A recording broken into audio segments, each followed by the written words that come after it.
Hello everyone, welcome back to the Shiksha for Naukri. Discuss करेंगे previous year का paper जो रहेगा उत्तराखंड टेट के लिए। जो फर्स्ट पेपर है उसको हम डिस्कस करेंगे, यानी कि यू टेट 2019 का पेपर 1 के लिए आज हमारा डिस्कशन रहेगा। बहुत ही इंपॉर्टेंट सेशन है भाई, क्योंकि यू टेट जो है रिसेंटली होने वाला है, तो अपनी प्रिपरेशन जारी रखिए। प्रीवियस ईयर यानी कि 2019 के पेपर को बाल विकास एवं पेडागोजी को डिस्कस करेंगे, सीडीपी। तो सेशन को लास्ट तक देखिएगा और पसंद आए तो यार शेयर सब्सक्राइब जरूर करें। तो स्टार्ट करते हैं क्वेश्चन नंबर 1 से। Socio culture theory was proposed bye, question number 1 ये है, प्रीवियस ईयर का क्वेश्चन है। अच्छे से आप इसको प्रिपेयर करके जाएं, क्योंकि बहुत सारे क्वेश्चंस यहीं से बनते हैं, इन्हीं टॉपिक से बनते हैं। सामाजिक सांस्कृतिक सिद्धांत का प्रतिपादन किसने किया था? पियाजे हैं, जॉन हॉक्ट है, स्किनर है या वाइगॉस्की है?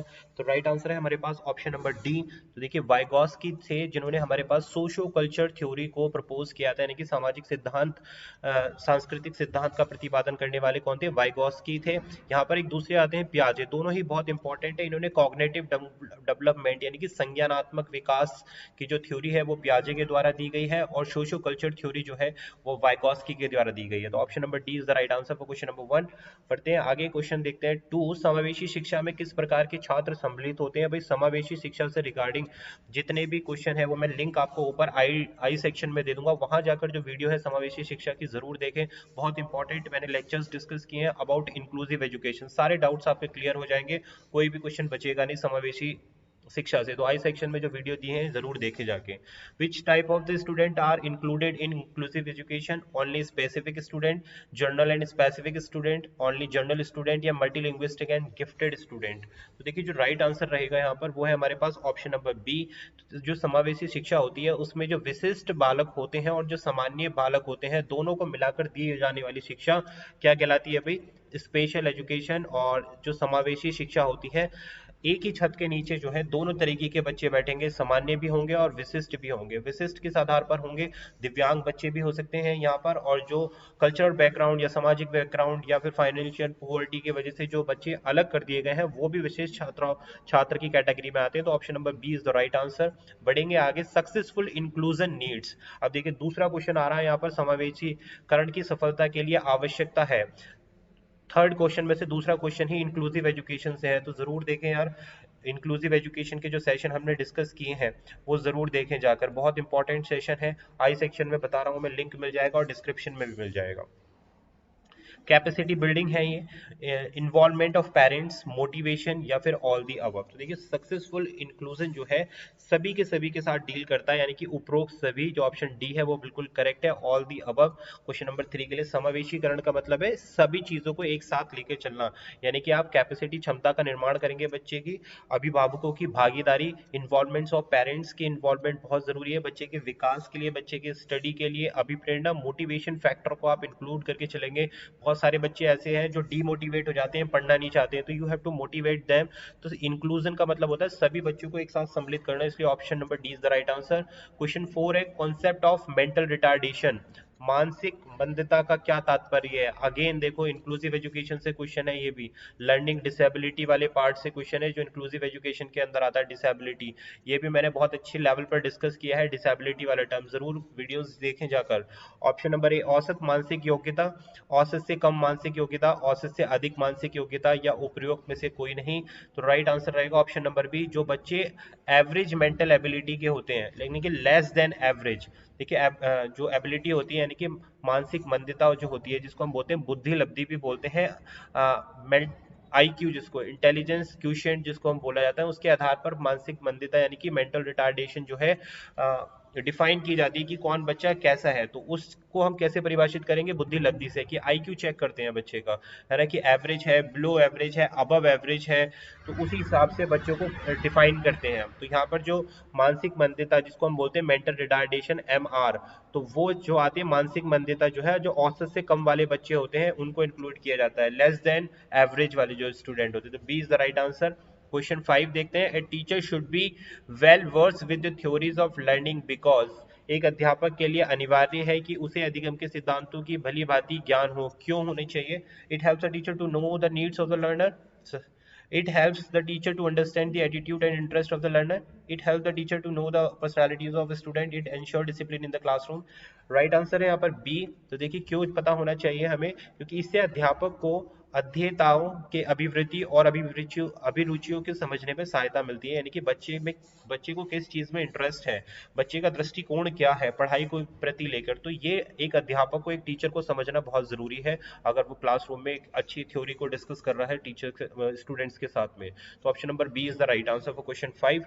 नेक्स्ट क्वेश्चन देखते हैं भाई, पेपर 1 के लिए डिस्कशन चल रहा है सीडीपी का, है ना। नेक्स्ट क्वेश्चन देखते हैं हम 5 के बाद क्वेश्चन नंबर 6 के ऊपर जाते हैं। तो क्वेश्चन 6 है हमारे पास, who should select the instructional material, यानी कि शैक्षिक सामग्री का चयन किसे करना चाहिए, इस बारे में हम गौर करते हैं। टीचर को करना चाहिए, हेड ऑफ डिपार्टमेंट यानी कि विभागाध्यक्ष को करना चाहिए, प्रिंसिपल ऑफ द इंस्टीट्यूट, और कमेटी ऑफ द एक्सपर्ट। तो राइट आंसर रहेगा यहाँ पर ऑप्शन नंबर डी। तो देखिए यहाँ पर ए में भी कंफ्यूजन होता है, लेकिन ए राइट आंसर नहीं है। जो इंस्ट्रक्शनल मटेरियल होता है, शैक्षणिक सामग्री जो होती है, वो विशेषज्ञों की एक समिति, जो कमेटी ऑफ एक्सपर्ट होती है, उनको डिसाइड करना होता है कि बच्चे के लिए क्या चीज पढ़ाने में योगदान देगी और क्या नहीं, जिसमें टीचर भी इन्वॉल्व होता है। भाई इस सोसाइटी में टीचर भी होता है, ध्यान रखना, कमेटी एक्सपर्ट में टीचर को भी डाला जाता है, क्योंकि एट लास्ट टीचर ही बच्चों के साथ में इंटरेक्ट करेगा। तो option number D is the right answer. Question 7 देखते हैं, main M of schooling should be, किसी विद्यालय स्कूलन का मुख्य उद्देश्य क्या होना चाहिए। उच्च उत्तीर्ण प्रतिशत यानी कि हाई पास परसेंटेज, समय पर पाठ्यक्रम पूरा करना, बालकों को अनुशासित जीवन देना, या बालकों द्वारा समीक्षाओं सक्षमताओं का अर्जन करना। Acquisition and competitions of among children, यानी कि acquisition and competencies among children, बालकों द्वारा सक्षमताओं को अर्जन करना। तो ऑप्शन डी है यहाँ पर राइट आंसर, कि जो स्कूल का मेन एम होना चाहिए, उद्देश्य होना चाहिए विद्यालय का, विद्यालय जीवन का जो उद्देश्य होना चाहिए कि बालकों द्वारा क्षमताओं का अर्जन, की एबिलिटीज, कितनी एबिलिटीज आप डेवलप कर रहे हैं बच्चे के अंदर, वो स्कूल का कार्य होना चाहिए। ये नहीं कि अच्छी परसेंटेज दिला दिया आपने, ये कार्य नहीं है स्कूल का, और सिलेबस पूरा करा दिया, जी नहीं। अनुशासित यानी कि डिसिप्लिन लाइफ, ये भी सारी क्या है, it's a part of education, but मुख्य उद्देश्य ये नहीं है, मेन ऑब्जेक्टिव ये नहीं है। मेन ऑब्जेक्टिव है कि बच्चे में एबिलिटीज, स्किल्स, है ना, कौशलताओं का विकास करें, एबिलिटीज को इंप्रूव करें, कि उसकी क्षमताओं को बढ़ावा दें। तो ये है स्कूल का कार्य, option number D. Question number 8, success of inclusive education depend on. देखिए एक और क्वेश्चन आ गया है यहाँ पे इंक्लूसिव एजुकेशन से। तो आप देख सकते हैं यूटेट में इंक्लूसिव एजुकेशन वाला पार्ट बहुत ज्यादा पूछा जाता है, पेपर 1 सीडीपी में और as well as paper 2 CDP में भी। तो इंक्लूसिव एजुकेशन को बहुत अच्छे से प्रिपेयर करके जाएं। सम्मिलित शिक्षा की सफलता निर्भर करती है किस चीज पर, कम्युनिटी सपोर्ट्स पर, high quality teaching learning materials पर, high quality of text book पर, या attitudinal change among the teachers. देखिए जो राइट आंसर रहेगा ऑप्शन नंबर डी है यहाँ पर, अध्यापकों में अभिवर्तनात्मक परिवर्तन पर, यानी कि attitudinal change in among the teachers. इस चीज पर क्या, किस पर डिस्कस करती है, इंक्लूसिव एजुकेशन। कहने का मतलब है कि जब समाजीकरण, सम्मिलित शिक्षा जो, यानी कि जो इंक्लूसिव समावेशीकरण है, वो किस पर डिपेंड करेगा, वो डिपेंड करेगा टीचर पर, कि टीचर अपने आप को किस तरीके से क्लास में प्रेजेंट कर रहा है, क्या वो बच्चे के साथ सही व्यवहार कर रहा है, क्या वो जो डिफरेंट स्टूडेंट है, स्पेशल स्टूडेंट है, उनको सम्मिलित करके चल रहा है। अब उसने अपना दृष्टिकोण चेंज किया है बच्चे के लिए, या उसी दृष्टिकोण से आ रहा है जैसे वो जनरल क्लास डील करता है। तो option number D is the right answer. Next question number 9, education of girls need to be given priority because, बालिकाओं की शिक्षा को प्राथमिकता दी जानी चाहिए क्योंकि लड़कियां लड़कों की अपेक्षा अधिक होशियार होती हैं, बी लड़कियां संख्या में लड़कों से कम होती हैं, सी भूतकाल में लड़कों की तुलना में लड़कियों के साथ भेदभाव किया गया है, डी लड़कियां सामाजिक परिवर्तन का नेतृत्व करने में सक्षम है। तो हमें राइट आंसर बताना है। तो देखिए राइट आंसर है हमारे पास ऑप्शन नंबर डी। ये क्वेश्चन आपको दिया गया है जेंडर स्टीरियोटाइप से, यानी कि जेंडर पे बेस्ड ये क्वेश्चन दिया गया है। यहाँ से भी एक क्वेश्चन जरूर आता है कि आप जेंडर डिस्क्रिमिनेशन यानी कि जेंडर लिंग भेदभाव तो नहीं कर रहे हैं पढ़ाते समय। तो आपको ये समझना है कि गर्ल्स को क्यों शिक्षा दी, प्रायोरिटी पर शिक्षा दी जानी चाहिए, क्योंकि girls can lead a social change. भाई लड़कियां सामाजिक परिवर्तन का नेतृत्व करने में सक्षम है। भाई बॉयज भी है सक्षम, ऐसा नहीं कह रहा हूं मैं कि बॉयज नहीं है, गर्ल्स भी है। तो गर्ल्स को प्रायोरिटी दी जानी चाहिए, क्योंकि हमने देखा है कि गर्ल्स को प्रायोरिटी नहीं दी जाती है, बट गर्ल्स नेतृत्व कर सकती हैं सामाजिक परिवर्तन करने में, समाज में चेंज करने में। ओके, तो option number D is the right answer for question number 9। Next आता है आपके पास क्वेश्चन नंबर 10 क्वेश्चन देखते हैं भाई, who is the father of psycho analytic system.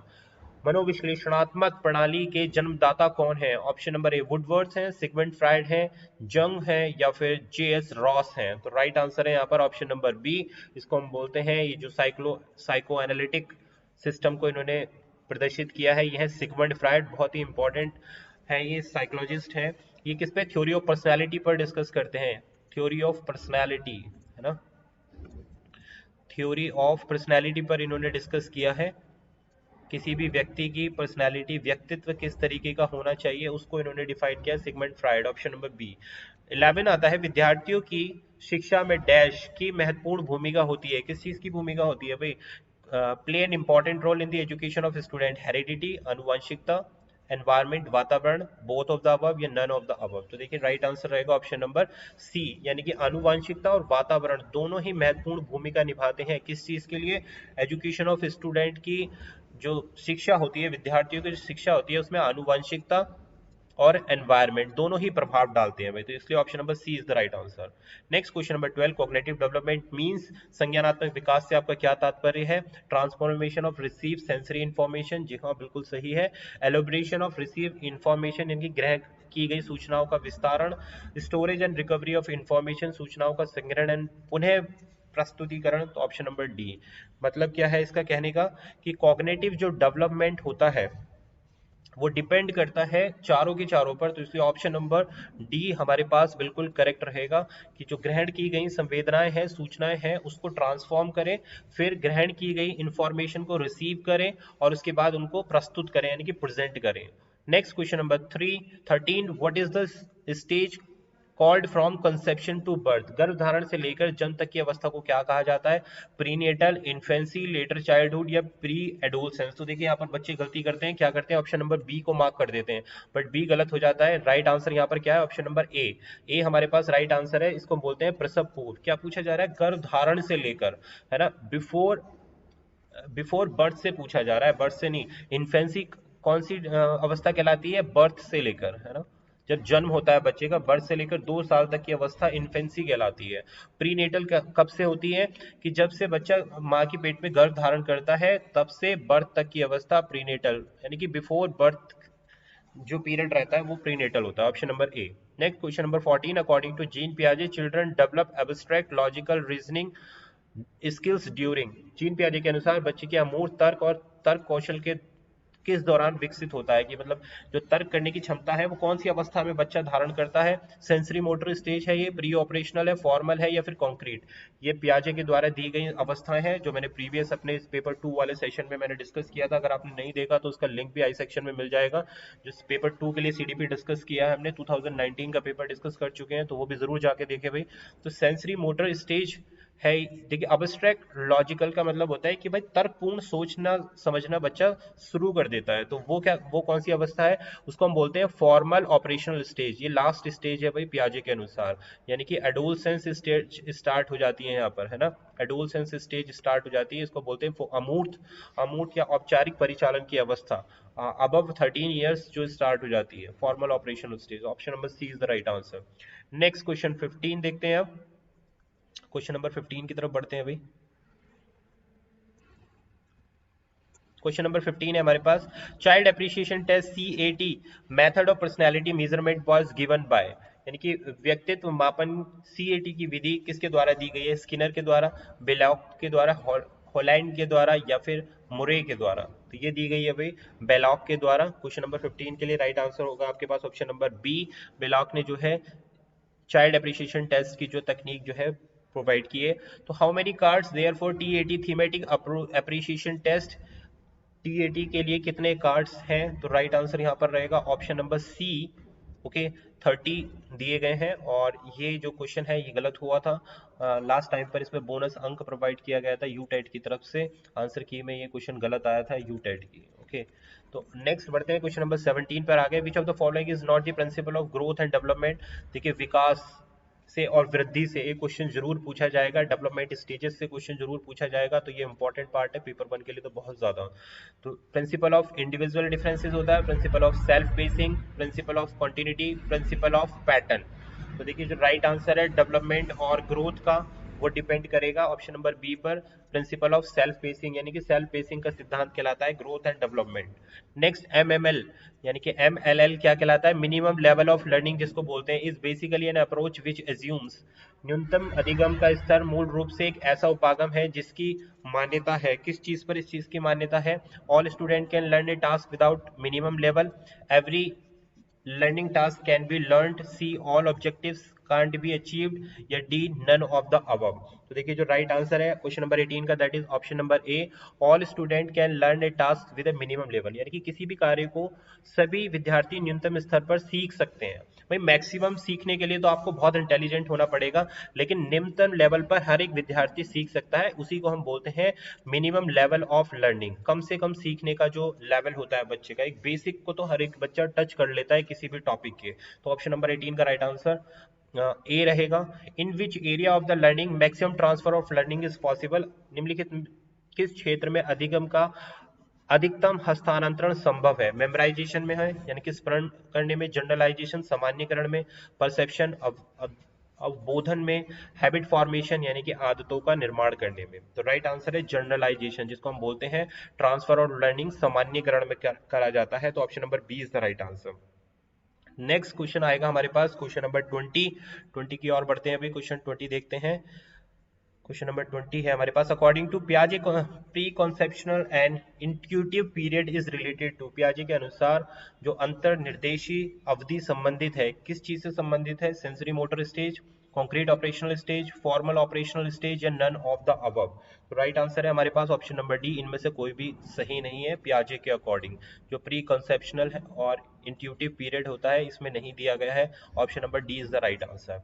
ये क्या है भाई, ये सब बर्थ लेने के बाद है, सेंसरी मोटर, कॉन्क्रीट, फॉर्मल, ये तीनों की तीनों अवस्थाएं आफ्टर बर्थ की हैं।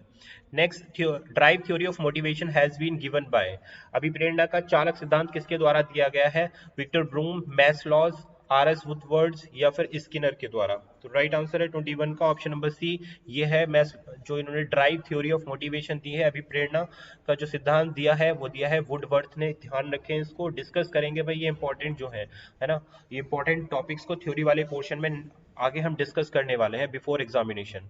Next question number 22, concept of intelligent quotient has been presented by, बुद्धि लब्धि की प्रत्यय प्रस्तुत किसने किया था। तो ये कौन है भाई, विलियम स्टर्न है। ध्यान रखना, कई बार क्वेश्चन आया है इंटेलिजेंट क्वेश्चन से, और हर बार क्वेश्चन आपको देखने के लिए मिलेगा यूटेट में भी, सीटेट में भी मिलता है, यूटेट में भी मिलेगा बुद्धि लब्धि से। तो ये विलियम स्टर्न के द्वारा दिया गया, option number C is the right answer. Next question 23, multiple intelligence theory was proposed by, बुद्धि के बहुबुद्धि सिद्धांत का प्रतिपादन किया गया है स्पीयरमैन द्वारा, थर्स्टोन्स द्वारा, कैटल द्वारा, या फिर गार्डनर द्वारा। तो बहुबुद्धि का सिद्धांत दिया है होवर्ड गार्डनर ने, option number D is the right answer. यानी कि मल्टीपल इंटेलिजेंस, बहुबुद्धि का सिद्धांत, अलग अलग क्षेत्रों में हम सोच सकते हैं, हमारे पास स्किल है, तो ये कहलाती है बहुबुद्धि। तो इसको बोला है गार्डनर ने, सारी थ्योरी प्रपोज की है होवर्ड गार्डनर ने, option number D. 24 question, identified the category which does not describe types of transfer of learning, है ना, उस श्रेणी को पहचानिए जो अधिगम के स्थानांतरण के प्रकारों को सूचित नहीं करती है। तो राइट आंसर है, इसको बोलते हैं वन टेल्ड और टू टेल्ड थ्योरी, एक पूछिए या द्विपक्षीय थ्योरी को बोलते हैं हम ट्रांसफर ऑफ लर्निंग। नेक्स्ट हमारे पास क्वेश्चन आता है question number 25, if a child has a mental age of 5 and chronological age of 4, then what will be the IQ of the child। देखिए इंटेलिजेंट क्वेश्चन निकालने के लिए फॉर्मूला है, इसको आप हमेशा ध्यान रखें, IQ is equal to MA/CA into 100, है ना। इससे आप कोई भी किसी भी चीज का इंटेलिजेंट क्वेश्चन यानी कि बुद्धि लब्धि निकाल सकते हैं। MA यानी कि मेंटल एज जो कितनी दी गई है 5, और क्रोनोलॉजिकल एज किससे रिप्रेजेंट करेंगे, CA, ये दी गई है 4, तो ये हम निकालेंगे यहाँ पर 5/4 गुणा 100। तो राइट आंसर जो आएगा हमारे पास 25 का, ये आ जाएगा हमारे पास 125, यानी कि 125, option number A will be the right answer for question number 25। Next, Thorndike has not given this law of learning, कौन सा लॉ जो है थ्रोंगडाइंस के द्वारा नहीं दिया गया भाई, बहुत इंपॉर्टेंट है, थ्रोंगडाइन सीखने के नियम से, है ना।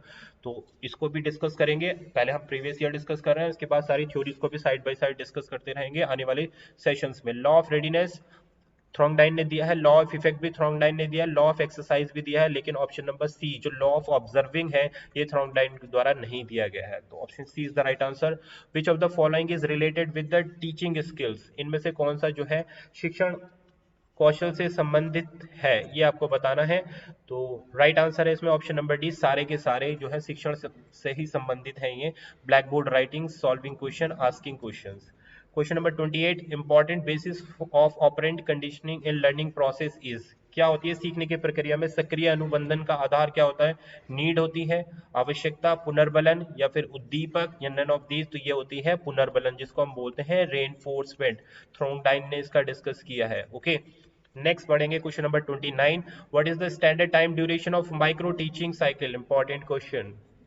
सूक्ष्म शिक्षण के चक्र को पूरा होने की समय अवधि का क्या क्या मान है, ये आपको बताना है। तो right answer option number D, 36 minute की होती है भाई माइक्रो टीचिंग, है ना, जो आपके बीएड में भी हुई होगी और डीएलएड में भी हुई होगी। Next question number 30, which method is effective in identification of problematic children?